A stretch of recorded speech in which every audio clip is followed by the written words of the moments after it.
Amazon is now listening to everything, paying to redact, and AI rebels. This is MacVoices. Today's MacVoices is supported by MacVoices After Dark. What happens before the show starts and after we sign off? Informative, fun, and completely off-script conversations. That's what. MacVoices After Dark is an exclusive benefit for our Patreon subscribers. Sign up now at patreon.com/MacVoices. Next one. This is going to cause some fun. I can just tell. For those of you who have, excuse me, we've got to be careful here. For those of you who have the A-Lady, starting March 28th, everything you say to your device is going to be sent to Amazon. There will be no more on-device processing. This allegedly, as I understand it, is probably going to have a lot to do with the new A-Lady Plus. So the conspiracy theorists were correct. They always are listening to us now. As of March 28th, yes, apparently so. Yeah. Great. Or at least, if you read the article, again, my impression is it's only for some of the later model Echoes. And so but what I'm not sure about, because the earlier press releases said that the A-Lady Plus would be available on most, if not almost all Echoes. So there's a little discrepancy here, and this is another one of those where we're speculating and taking bits and pieces. Once we get it, we'll know. But Chuck, I don't think there's actually discrepancy here. I think the problem is it's really confusing understanding what Amazon products are and what different products support.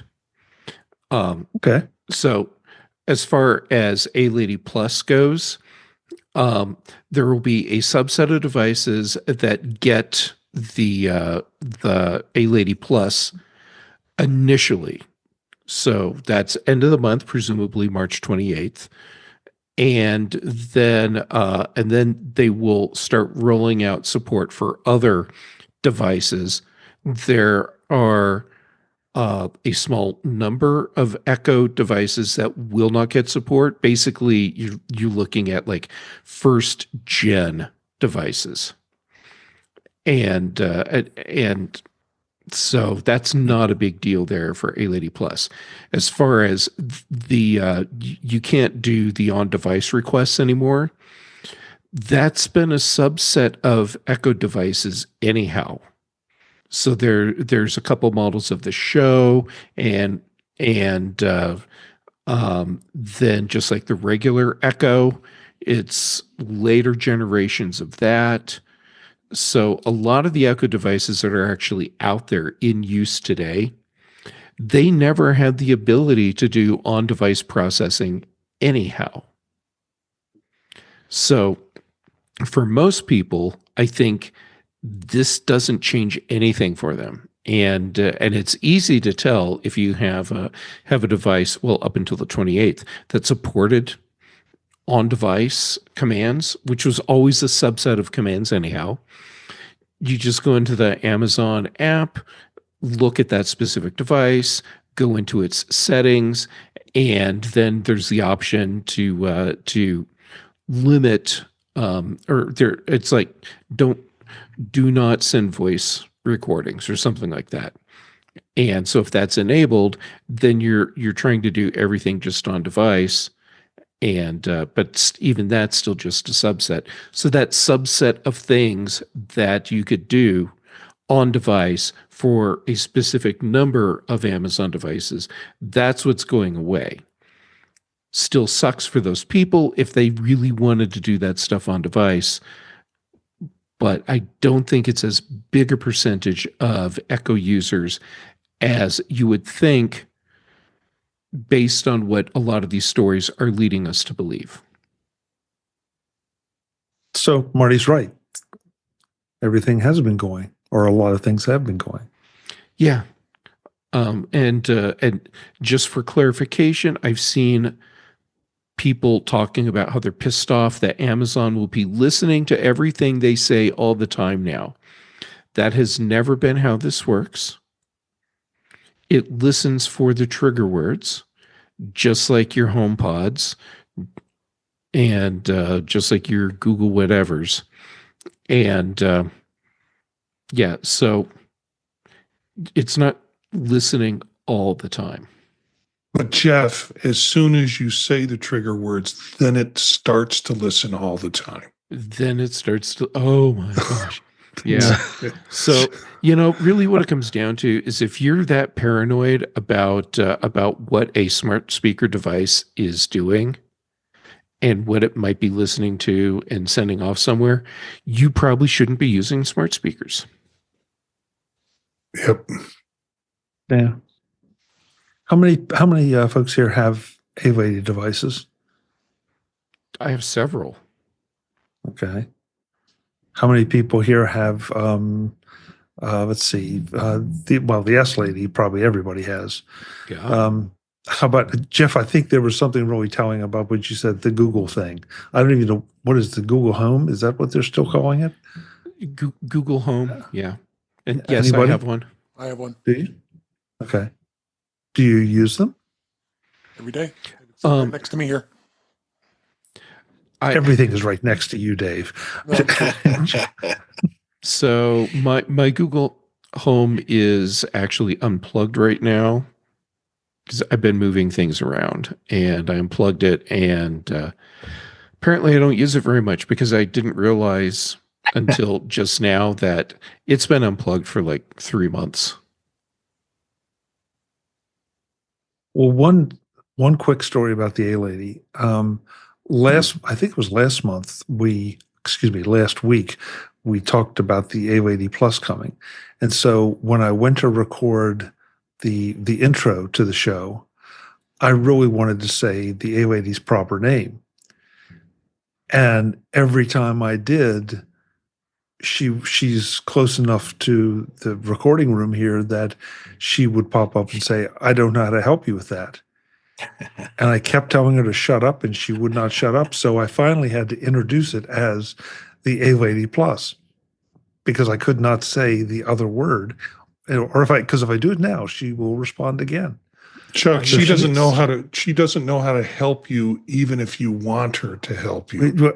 Well, there are times, but yeah, I know. And Chuck, it's so difficult to get up and walk over to the A-Lady and hit the mute button on the Echo. Well, it's inconvenient, Jeff. I just want to say, I told her just not to listen for like 60 seconds, and she wouldn't pay attention to me. Well, so yeah, she's if you say, Alexa, stop listening.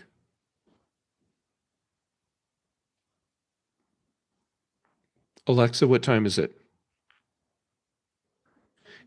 Okay, well, apparently, A-Lady stop listening doesn't work anymore. yeah. I thought it did too, Jeff. Thank you, because I thought there was a command. And I used to be able to tell the A-Lady to stop listening, and the red ring would turn on. yeah, yeah. So I don't know. For what it's worth, just be aware that somehow my camera got triggered again. What did I do? Probably waved your hand. Yeah, but I didn't think it was in range. So, so anyway, if you have an A-Lady device and you're not comfortable, being with the idea that everything will be going to Alexa, sorry, I just did it. You did it. Good. And she didn't respond. Good. Then as of March 28th, take appropriate action, whatever that is. Oh, Brian, I'm going to let you wrap this up because I'm curious to see what you were saying. Oh yeah, I was just saying, it's one of those things I'd been considering for a while, and it just kind of really, it keeps bringing up to light. I'm like, how much information is being shared? I consider the even my own A-Lady devices, most of them that are either on my desk, something in arm range, I always have on mute, and so it's not picking me up. The ones that have the cameras, I always have the little slider over, that type of thing. but there are a couple of them that are outside of range as far as, nearby, they're up on a mantle or something like that that's farther away. And there certainly is convenience of, speaking and having it go off. But the more I think about it, most of the stuff that I utilize that whole system and smart home aspects to it are more routines and automations, not so much inquiring questions for it to do something.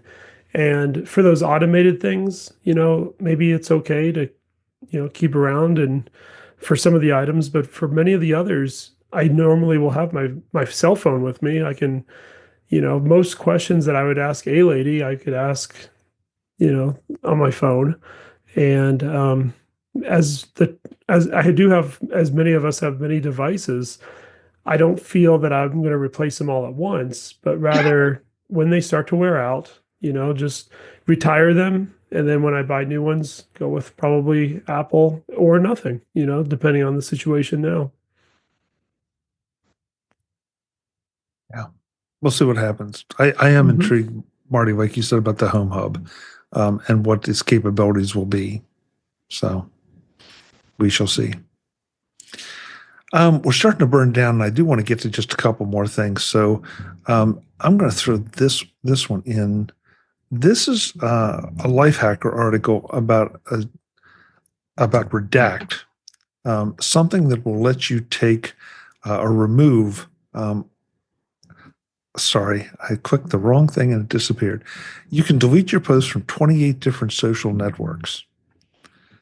So great, take a look at this if you want to delete your stuff from the past. But it led me to the question of, if you want to delete it now, why did you post it in the first place?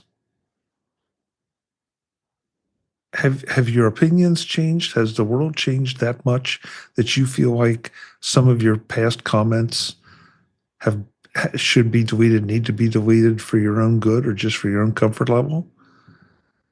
It may be a rhetorical question, but I can probably think of a very few posts that maybe I made and back in the early days of social media that were maybe a little bit misinformed, ill-informed.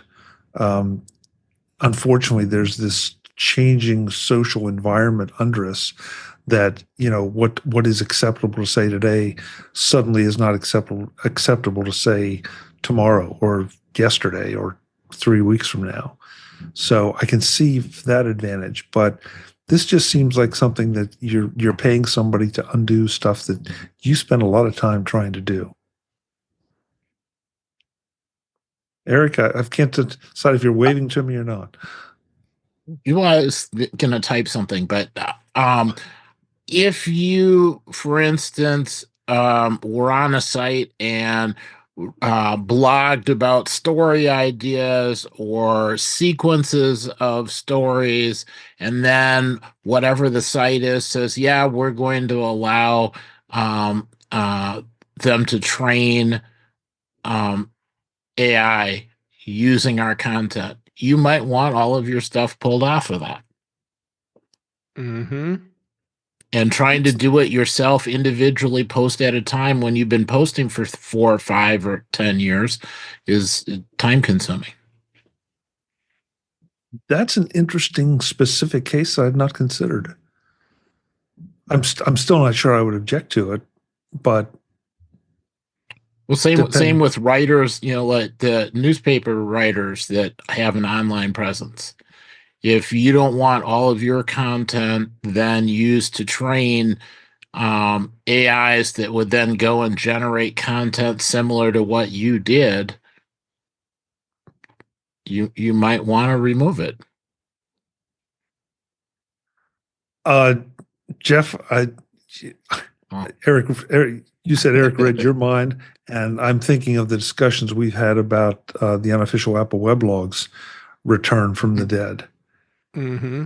So, yeah, the only challenge I would issue to that, Marty, and I think we had this discussion with Jeff and some of the others, is that, okay, you put it out there under your name, but you were paid for it.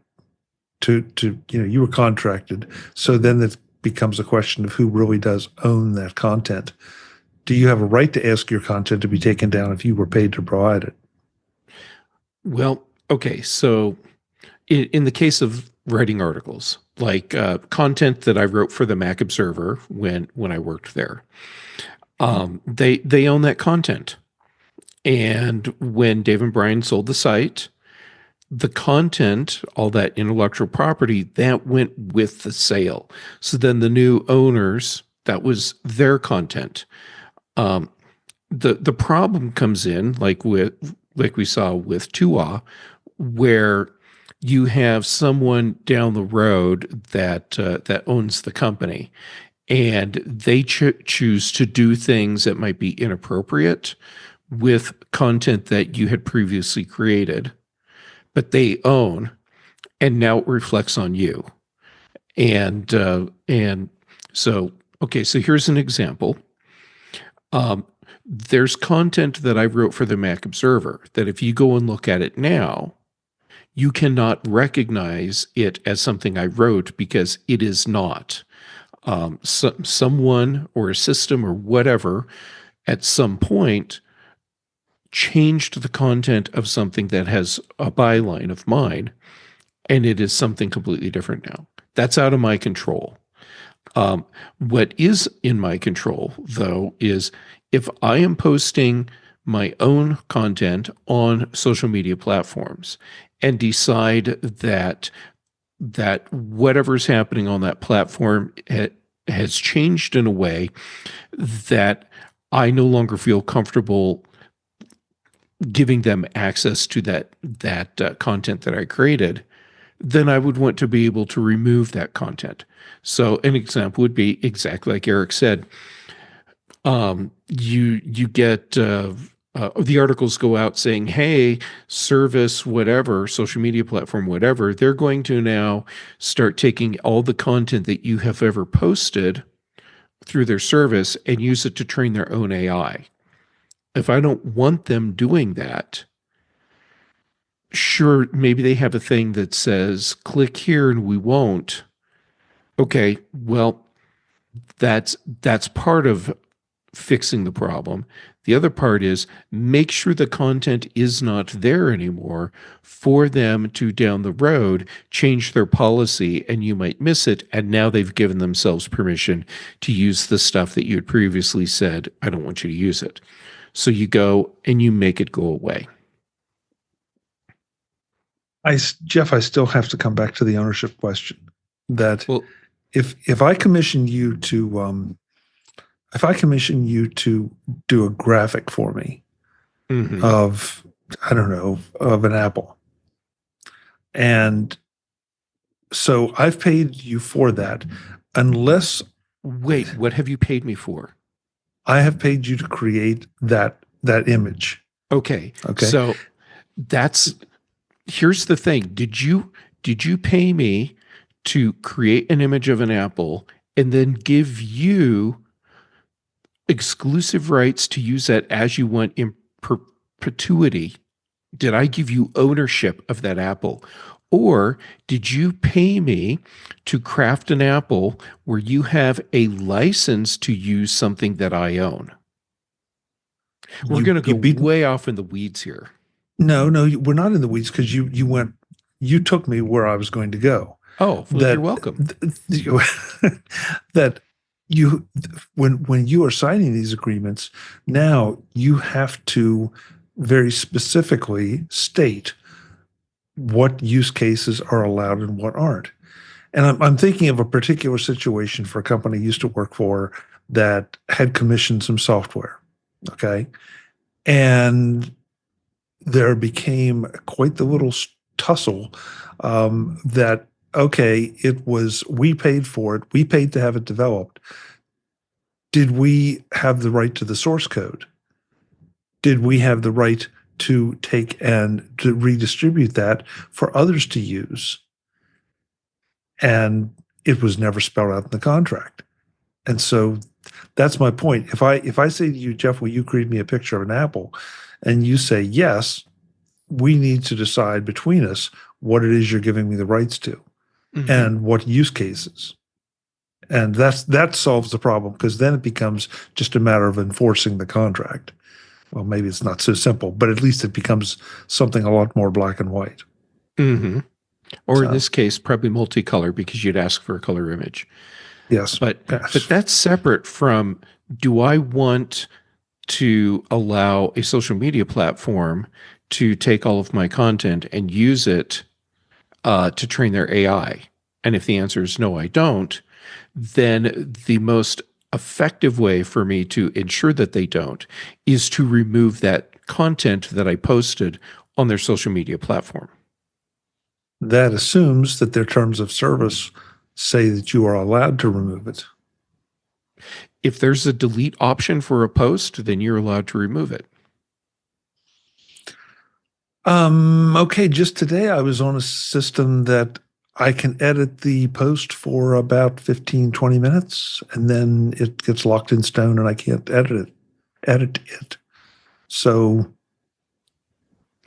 Okay, but can you delete that post? that's a good question. I'm not sure. Because the whole thing, like what Blue Sky and some other platforms are doing with their editing option, giving you that narrow window where you can go in and change it. That, okay, fine. That saves people from you doing something like writing a cool post, a bunch of people link to it, it's going viral, and then you change it to something like Marty's microphone cover never matches his shirt.com. And it's just a site that it's all these images that you Photoshop to make it look like Marty has the worst microphone cover in the world. And so, but anyhow, that's different from, can you delete a post? No, good point. Marty, I'm going to use that as a segue to your comment, since Jeff called on you. I was looking to change my microphone cover, since that seems to be the discussion tonight. And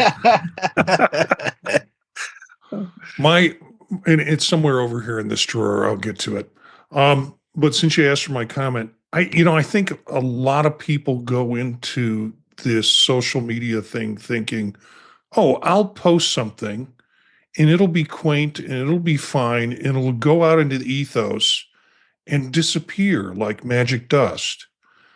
And I think and their perception is this is a communication device. So it's like me running into somebody on the street.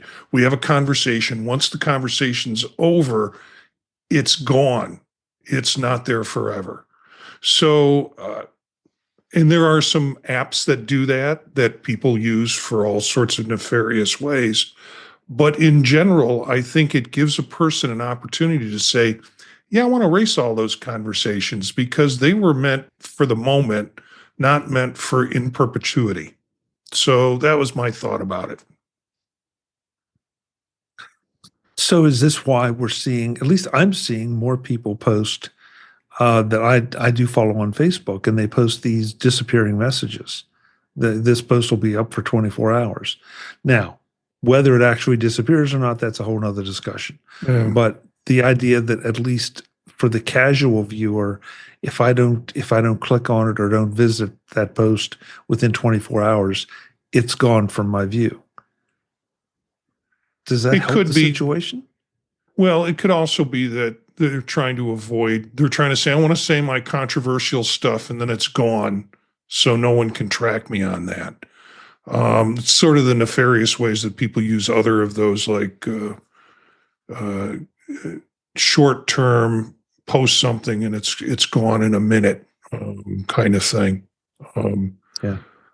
So the gone into it allows them to throw bigger bombs because they know the bomb will explode and be gone in 24 hours. It's also a marketing tool. Like, drive more people to my posts because they know that that these posts all go away within 24 hours. So I need to get more people coming to my posts all the time. So that's what I'm going to do. Manipulation at its best. Yeah. Last thing of the evening, just for a little fun. Ars Technica reported on this one that there was an AI coding assistant that refused to tell the programmer what the code was and told him to learn to program instead. And if you haven't read it, it is good for a laugh because it apparently got very specific and almost scolded him for using it to try to help create what seems to be a part of a gaming project. So I don't know. Is this the beginning of the AI revolt? I'm not sure.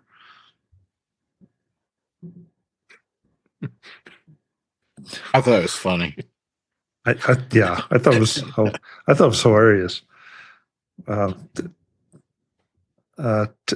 quote it, the code appears to. Let me see. I cannot generate code for you, as that would be completing your work. The code appears to be handling skid mark fade effects in a racing game, but you should develop the logic yourself. This ensures you understand the system and can maintain it properly. That's a quote from the AI back to the programmer. How many developers write their code by Googling all the time? Too many. All of them. Yeah, all of them. Exactly. All of them. I saw another post similar to this where the person had attempted to do some coding and asked for some help with it, and the code came back and it didn't work.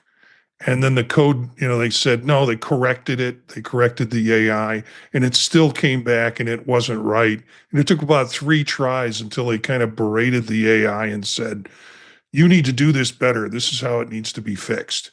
And so, was the AI actually a brilliant parent trying to teach their child how to code right by making mistakes, or, was it making mistakes?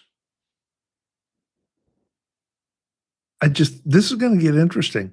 If this is the beginning of a trend or the first indication of a trend that AI is refusing to do what it's asked to do, I don't know. There's some deep philosophical discussions. Something like this has happened. Oh, I'm sure it isn't, Jeff. I'm sure it isn't. But if it starts to become a widespread thing where the AI strike is going out on strike, why are you going to pay for it? That is pretty awesome, though. Last time I checked, my MacBook has not refused to do anything I ask it for. It might seem like it at times, but most of the time it's not. So you'll just have to ask the AI, what 5 things have you done this week? Oh,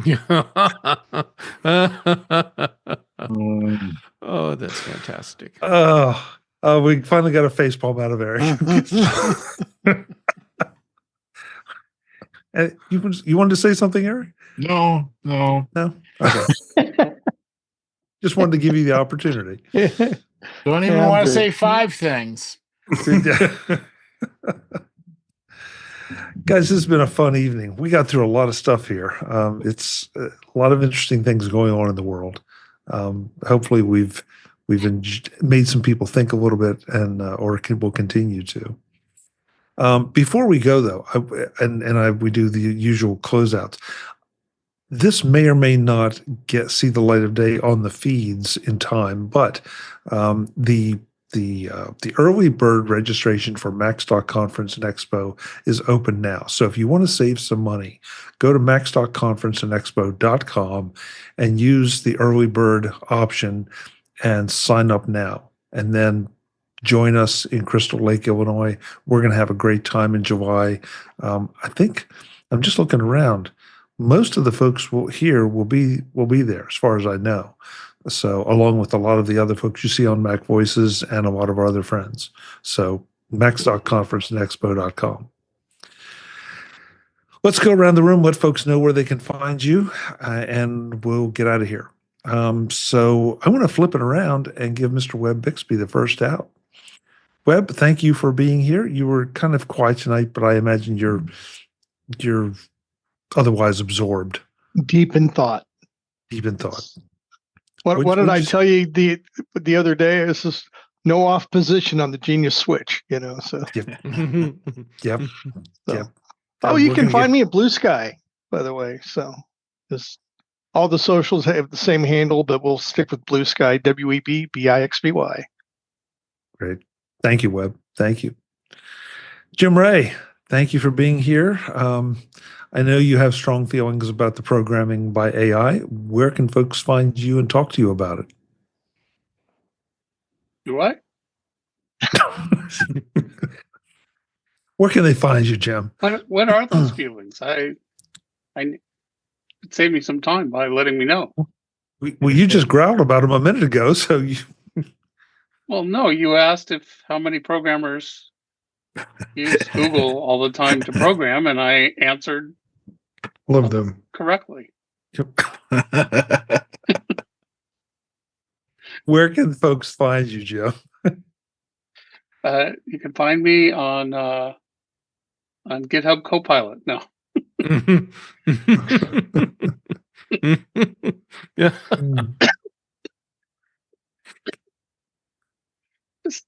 Just Google, Google my name. Am I supposed to do all these people's work for them? What 5 things have you done this week, Jim? Yeah. See my last answer. This is going downhill fast. Eric Bolden, thank you for being here. Where can folks find you and your news with swearing? It is a fun podcast. I'll give you that. Yeah. I can be found at EA Bolden at techhub.social, or EA Bolden at Blue Sky. I think the Blue Sky one does link. It follows that podcast, so it shows up occasionally. But okay. Otherwise, out in the woods trying to find the bluebird that turns around the other way, so it's really blue. Yeah, I was going to say I've been watching him all night, and he hasn't moved. So I was trying to get one ready so that I could kind of sneak it in there, and the one I found was blurry, and a future bird visit. Thank you, Eric. Well, somebody that did sneak something in on us, he changed his microphone cover when I wasn't looking. Marty Gensius. Thank you for being here. I didn't see you do that. Yeah, well, that's one of my talents.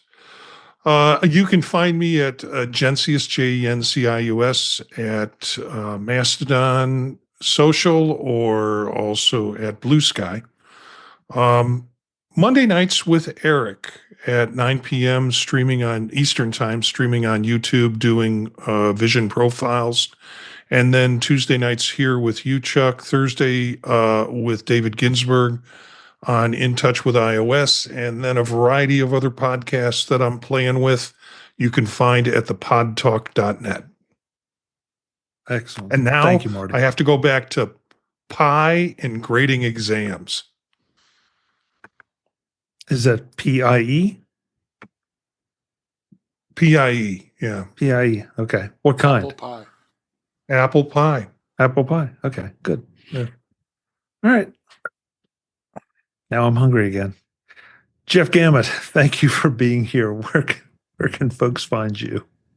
Well, when I'm not collaborating with Jim to hack into LLMs to make them say, do your own damn work, I'm on the various social medias as Jay Gamet, and most of my stuff is showing up now on Mastodon, Pixel Fed instead of Instagram, and Blue Sky.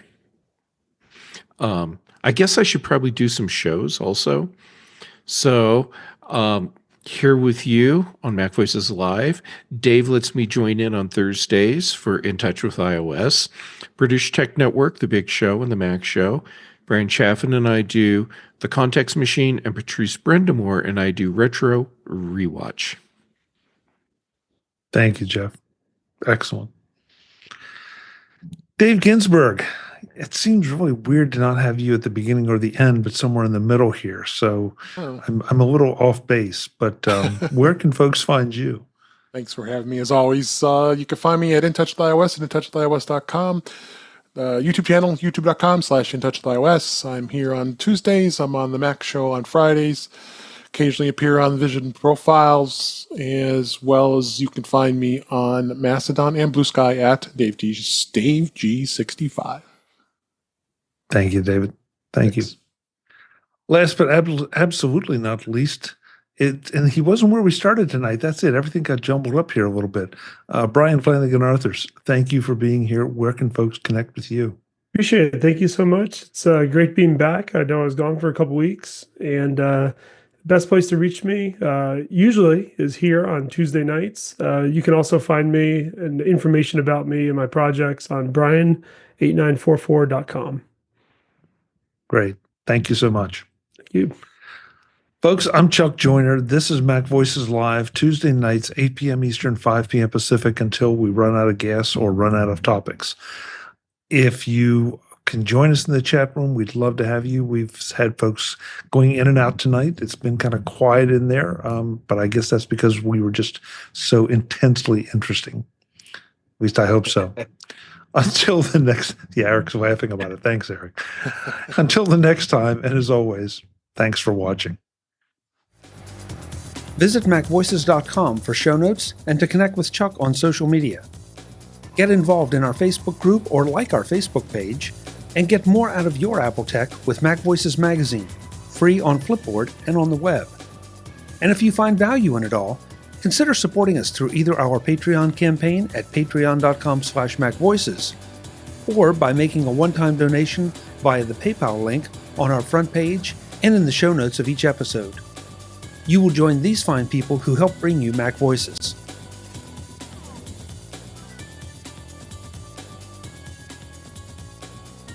Advertising handled by Backbeat Media at backbeatmedia.com. Bandwidth provided by CacheFly at cachefly.com.